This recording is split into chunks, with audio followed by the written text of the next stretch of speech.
Okay, class, this is a lecture on finding the z and t critical values for our hypothesis tests. We're going to do 4 types in this lecture. The first is going to be the one-sided z critical values, and we'll look at both right tail or left tail. Then we'll do the two-sided z critical values, the one-sided t critical values, and the two-sided t critical values. This should basically capture all of the different necessities in terms of the decision rule for step 4 of your hypothesis test. Here's our z distribution. So let's start off with this problem. So let's say the practice problem, let's say that we have this type of null and alternate hypothesis. Let's say our alternate hypothesis is that the mean is less than, say, 5, which means the null would be that the mean is greater than or equal to 5. Based on this, we can see that this arrow here is pointing to the left, and we're talking about a number that's smaller than the mean. Therefore, this is insisting that we're going to do a left tail test, right? So this is, of course, one-sided left tail test, okay? So let's set this up. Let's also make another assumption here. Let's assume that alpha is 0.05. Okay, so this is going to be a 3-step process in getting to the actual z value. So step 1.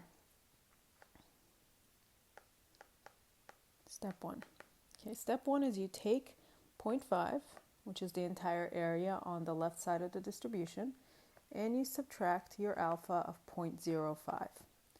Right? What is this going to give us? It's going to give us 0.45. Okay, the next thing we're going to do, step 2, is we're going to look up 0.45 in the body of the z-table. And I believe we've done this before in the previous chapter, so this shouldn't be anything really new. So let's look up 0.45 in the body of the z-table. Right, and remember here we're looking in the center, so 0.45 is going to be right here. Right, and we find that the z-value associated with that is effectively 1.65 because we round up to 0.4505. So step 3, we find that the z critical value for this question is going to be, in fact, negative 1.65 because this is a left tail test. So let's draw that decision rule. So we would see something that would look like this. You'd have your distribution, right? This is going to be a left tail test. So here is our region of rejection. So this is our rejection region.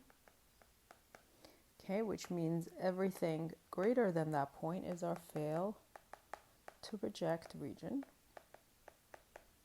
Okay, and this is going to be our z critical value, and we want to put a negative sign there just to remind ourselves.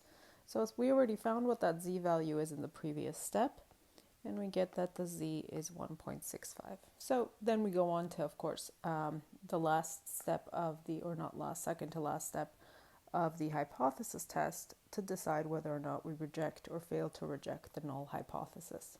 Okay, so this is just to show you guys how to find the z value. All right, now two-sided z-test. So in this case, the null and alternate hypothesis might look something like this. We'd have that the mean is equal to 5, and the alternate would be that the mean does not equal 5. So now we have to test two sides. Let's use the same alpha so that we can get similar process here. So we have alpha of 0.05. So if we draw our distribution here first,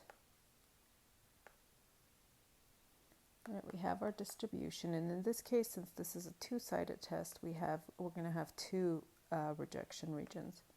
So in this case, of course, we're going to get two z values, a negative z critical value and a positive z critical value. This area in between those two critical values is the fail to reject region. And of course, if we get a test statistic that is less than the negative z critical value, we reject the null. And greater than the z critical value, we reject the null as well. So let's find what that z critical value is. So once again, let's start with step 1. Step 1's a little bit different in this case because the first thing we would do is we take 0.5 and we subtract not just alpha, but alpha over 2. So in this case, we would take 0.5 minus 0.05 divided by 2, which in fact gives us 0.475. Okay, so 0.475, the next thing we do is we're going to look up 0.475 in the body of the z table.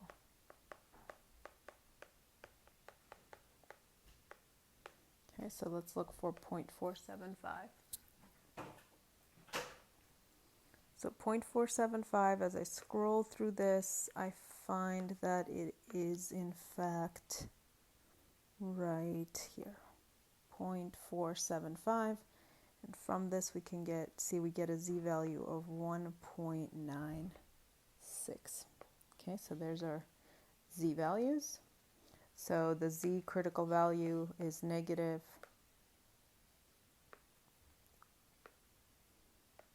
1.96, and this is positive 1.96. So here's our rejection regions are all set up. So in this case, step 3, z is equal to 1.96. Technically, z critical value is plus or minus 1.96 since we're testing both sides of the distribution. In this case,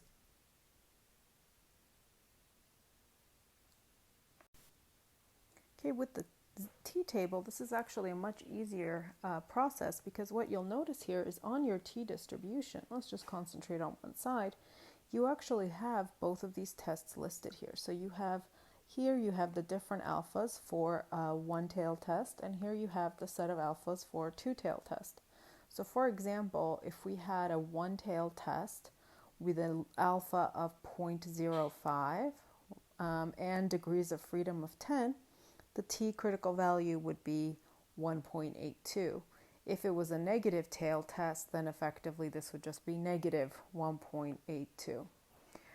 If it was positive side test, then it would be positive 1.82. If we were looking at a 0.05 two-tail test, we'd go to our row of levels of significance for two-tail test. Here's 0.05. Let's say in this case we had 15 degrees of freedom, and we'd find that t critical value is 2.131. A lot quicker and a lot faster than the z table, but effectively you can pretty much gauge them by looking at the chart.